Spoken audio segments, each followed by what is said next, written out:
বহুগামিতা একেবারেই মানতে পারি না। মেয়েদের? শুধু মেয়েদের কেন হবে, পুরুষদেরও। কোনো পুরুষ বহুগামী এমন খবর শুনলে এমন ছিচি রব শোনা যায় না তো? আলবাত শোনা যায়। একটা উদাহরণ দাও তো। এভাবে উদাহরণ দেওয়া যায় নাকি? খুব যায়।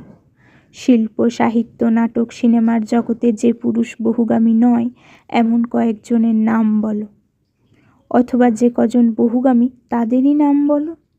কি বলতে চাইছো? বলতে চাইছি যে পুরুষেরা বহুগামী তাদের বিরুদ্ধে তুমি কি সরব? নিশ্চয়ই। তুমি তো উত্তম কুমার বলতে অজ্ঞান। উনি তো গৌরী দেবী এবং সুপ্রিয়া দেবী দুজনের সঙ্গেই থাকতেন। একসময় গৌরী দেবীকে ছেড়ে সুপ্রিয়া দেবীকে বিয়ে না করেই স্বামী স্ত্রীর মতো থাকা শুরু করলেন।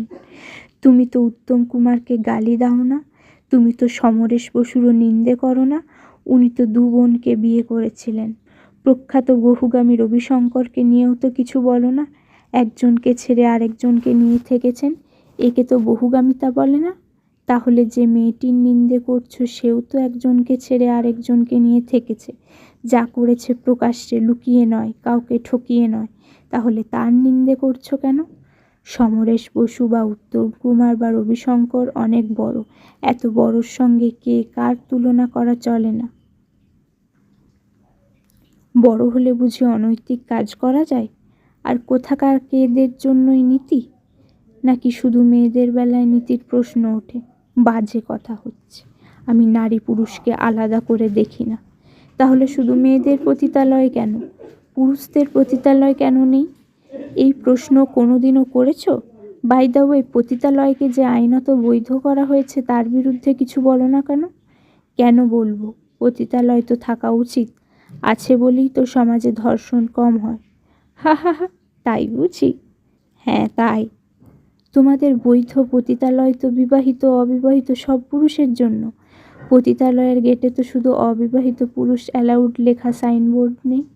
বিবাহিত পুরুষেরা যারা সেখানে যাচ্ছে তারা তো বহুগামিতা করছে না? বৈধভাবেই করছে। সেক্ষেত্রে তো পুরুষের বহুগামিতা বৈধ। শুধু খারাপ লোকেরা যায় ওসব জায়গায়। তাহলে বলতে চাইছো খারাপ লোকেদের জন্য বহুগামিতা ঠিক, শুধু ভালো লোকেদের জন্য ঠিক নয়? আমি তা বলতে চাইছি না। বহুগামিতা ব্যাপারটাই খারাপ।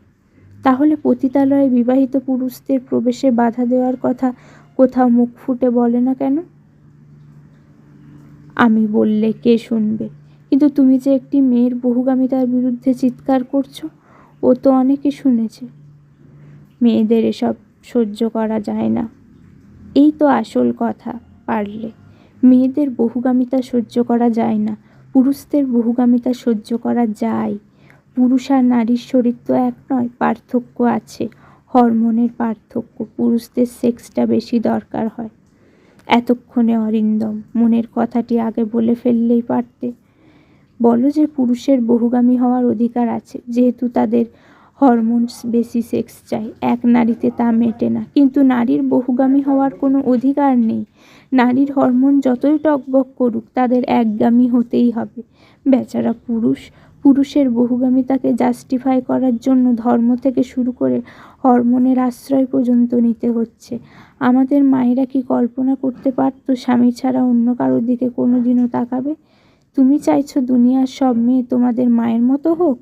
তা তো হয়নি। চারিদিকে সব চরিত্রহীন বহুগামী মেয়ে। চারিদিকে কি চরিত্রহীন বহুগামী পুরুষ নেই? উফ, এসব শুনতে আর ভালো লাগছে না। কলমে তসলিমা নাসরিন, কণ্ঠে আমি, বাটারফ্লাই।